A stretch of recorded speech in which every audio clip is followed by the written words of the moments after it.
Պարոն նախագահ, ուզում ենք ձեզ մի քանի հարցադրումներ հղել, եթե չեք շտապում։ Շատ արագ։ Պարոն նախագահ, ամփոփելով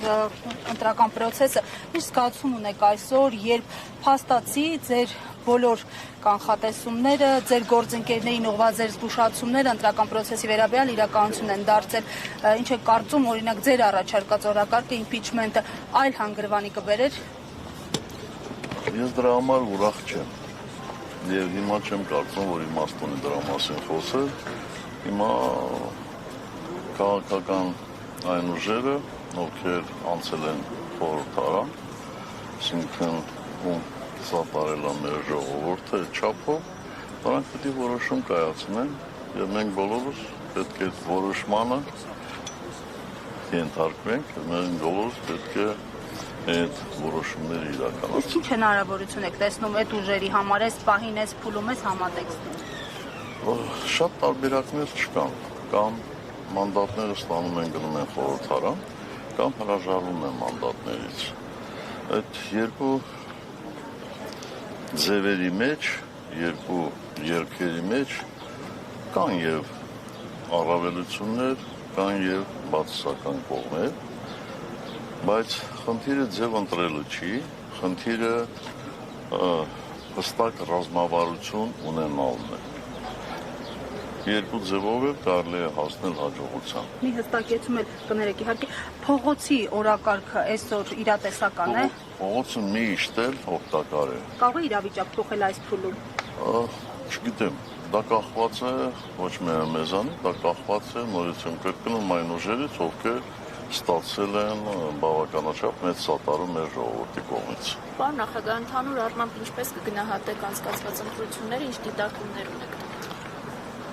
Կարծում եմ, որ մեկի համար գաղտնիք չի, որ եւ նախընտրական փուլում եւ քվեարկության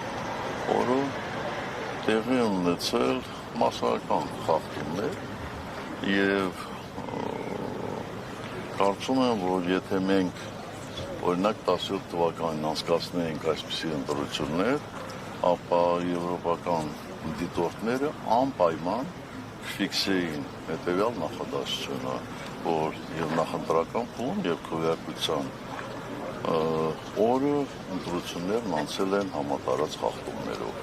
Բայց ես չեմ ակնկալում, որ հիմա այդ դիտորդները այդպիսի արձանագրում կանեն, հասկանալի պատճառներով չէ, որովհետեւ այդ նախընտրական փուլում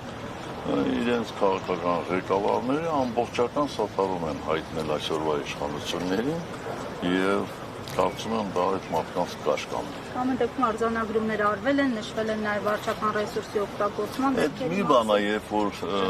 ասինքն թեթև տենց նշում են, այդ էլ չէի կարող ընդհանրապես չնշել, որովհետեւ դե շատ ակնհայտ էր էլի։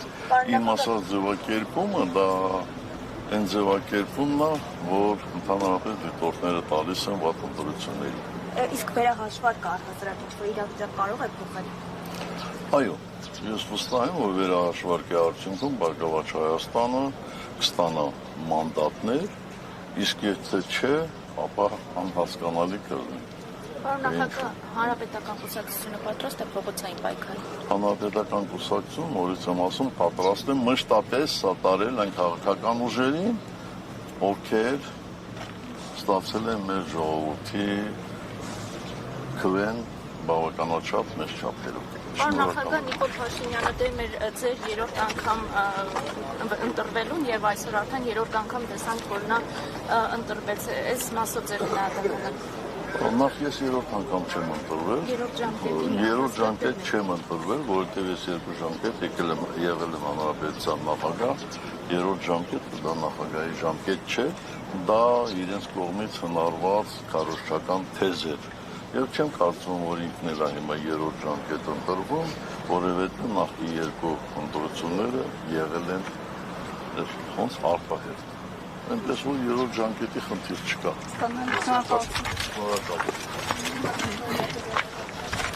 Հարվածնոթ մի հարգելի հետևողներ,